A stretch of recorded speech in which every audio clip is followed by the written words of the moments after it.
Alright, so with the Mario movie recently coming out, I've obviously had Illumination on the brain. And that got me thinking about the fact that I have not seen any of the Despicable Me movies since I was like 11 or 12 years old. Unlike, I don't know, Cars or Madagascar, I didn't really like grow up with Despicable Me as much. Like, I saw the first two movies when they came out, sure, but that's really like the biggest impact the series has had on me. But thanks almost entirely to Facebook mums making this series the highest grossing animated franchise of all time, most of my exposure to it since then has been through the wonderful world of Minion memes. So I'm sure you can imagine I haven't really ever looked at the series too favorably since then. Now, I used to be like most of you probably still are now, okay? I fucking hated Minions, alright? I thought they were the most irritating pieces of shit in the entire world. The reason I've never seen the third one before is because my brother took me to see Minions back in 2015 when that first came out, and I guess that was my breaking point. Literally the only thing I remember about that film is the seething hatred I felt for Minions after coming out of the cinema. I'm trying to avoid any sort of contact with my eyes with this thing, but it's so bright and yellow. And seeing all of those godforsaken Minion memes plastered all over the internet by Facebook mums just made me hate them even more. That being said, I did play a shit ton of Minion Rush as a kid, so I guess I was a little bit of a hypocrite. Now, I'm just going to be sticking to the main Despicable Me trilogy in this video. I'll save the Minion movies for some other time, mainly because I just didn't want to like cram 5 movies into one video, and there is no other reason. So, of course, beginning with Illumination's first ever movie and the birth of the most merchandisable characters of all time, Despicable Me released in 2010 and tells the story of a bold supervillain who slowly turns good over the course of the movie as he learns to love something for the very first time and also doesn't have any hair. Wait a minute. Seriously, that is way too much of a coincidence to be like 6 months apart. Somebody had to be copying someone, right? I just love the collective decision from both studios to be like, how do we make someone look like a villain? Bold. Now, Megamind is like one of my favorite DreamWorks movies, so it's not really a fair comparison, but I do think it's really interesting that when you put these two films together and remove like all hindsight, there's no way anyone would have guessed that this like brand new lower budget studio would have made a film that outgrossed one by the guys who made Shrek, right? But like the biggest difference between these two movies is that Megamind is a lot more focused on superpowers, whereas in Despicable Me, they're basically just like really, really good criminals with a bunch of cool gadgets and shit, where it's common enough to the point where there is like literally a bank of evil that they can go to get like loans to commit crimes with, but they don't ever seem to be more ambitious than that. It just seems to be about like stealing as much stuff as they can so they look better than everyone else. And that's where Gru comes in, who's immediately introduced to us as one of the most based movie protagonists of all time.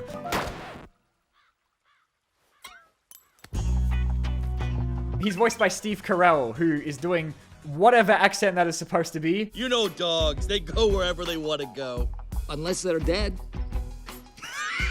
And yeah, unlike Megamind, he doesn't really want to take over the world or anything. He just wants to like steal a bunch of shit, aided by Dr. Nefario, voiced by Russell Brand, who lives in Gru's basement. One of the biggest similarities between the two films, though, I would say, is that one of the best parts about them is the bad guy to the bad guy.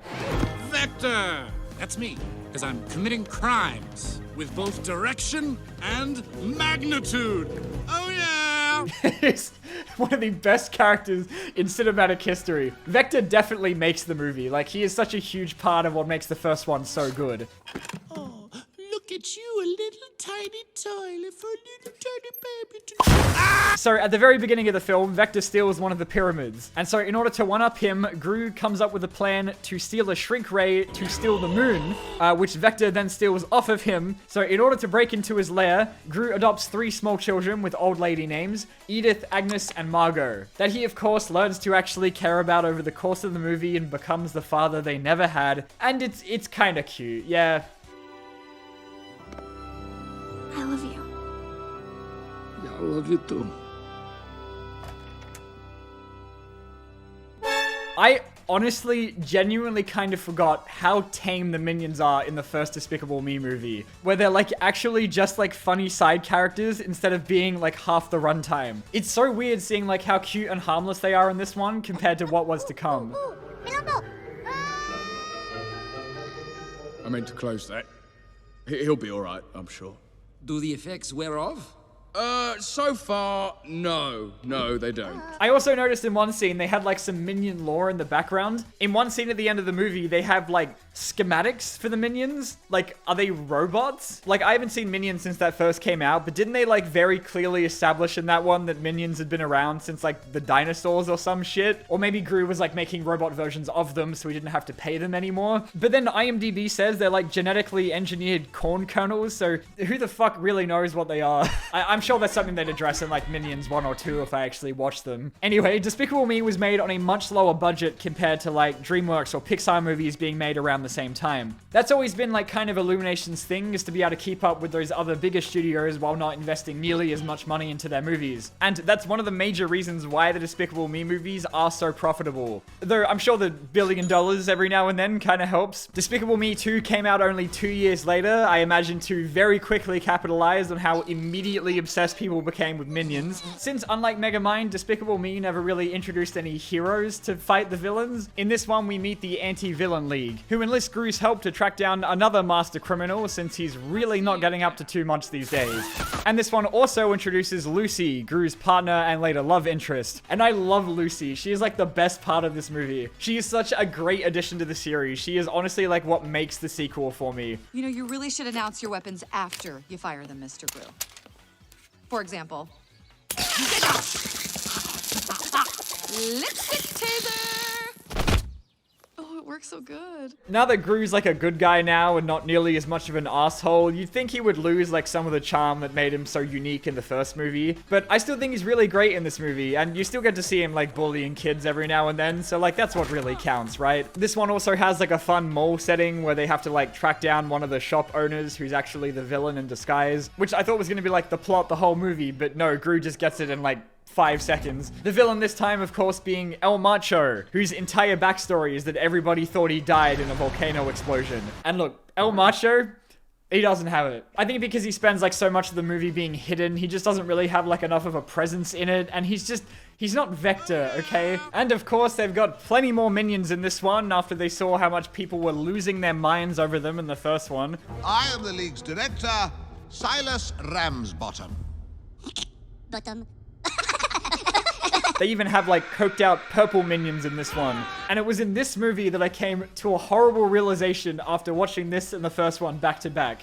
I might actually like the minions. I spent 10 years of my life dedicated to shitting on them as much as humanly possible, and yet they genuinely made me laugh out loud a couple times while I was watching these. I think what this video has really been about is me learning to love minions again. I mean, I've always understood why people love them so much. They're small and they hit each other and make funny noises sometimes. I always thought that wouldn't work on me, but I gotta apologize to those Facebook moms. After seeing that minion in the maid costume, I get it now, okay? I think it reminds me of like the penguins in the Madagascar movies, where like their B-plots are probably the best parts of those movies, but then like as soon as they're the center focus of their own film, they don't work nearly as well. Like it's too much of a good thing. Like it's so weird, right? They don't work without that balance, and I think that's why I've grown to hate minions so much over these years, is because they've just been fucking shoved down everybody's throats independently from the rest of the films. So honestly, I think 2 might actually be my favorite, even if the villain isn't quite on the level of Vector. I just did a boom boom. And then we have Despicable Me 3, which came out a little bit later because they had the Minions spin-off movie in between, which is definitely the weakest of the trilogy, and I will explain why. The bad guy in this one is a child star bent on revenge after his show was cancelled in the 80s, which is just an excuse for Illumination to blow half the budget on 80s songs. I am so convinced that every single member of Illumination will immediately die if one of their movies doesn't contain at least like 57 bits of licensed music in them. He's a little bit better than El Macho, but even with being voiced by one of the South Park guys, Trey Parker, he still just doesn't quite reach the highs of Vector, and I'm beginning to think that no one ever will. Life hits rock bottom for Gru in this one, as both he and Lucy are fired from the AVL for failing to stop him from stealing one of the Chaos Emeralds. Like, it gets pretty bad, even the minions leave him in this one. But it turns out that Gru has a twin brother that he never knew about called Drew, also voiced by Steve Carell, which does not get annoying at any point, don't worry.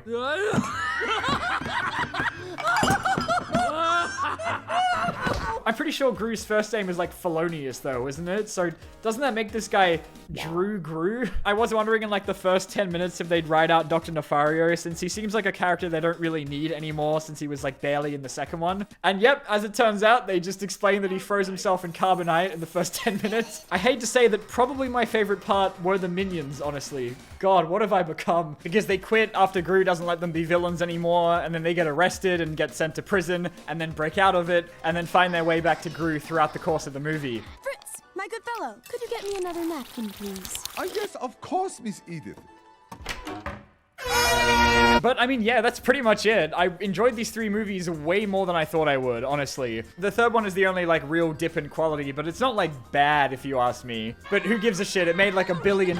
They are literally never going to stop making these. Of course, they've already had a 4th one in development for a while now that's set for release about mid next year. So I will need to update this video eventually. And of course, I will have to talk about the Minions movies at some point, which I am strangely not dreading nearly as much as I was when I first started this video. But yeah, thank you guys so much for watching, and I will see you next time.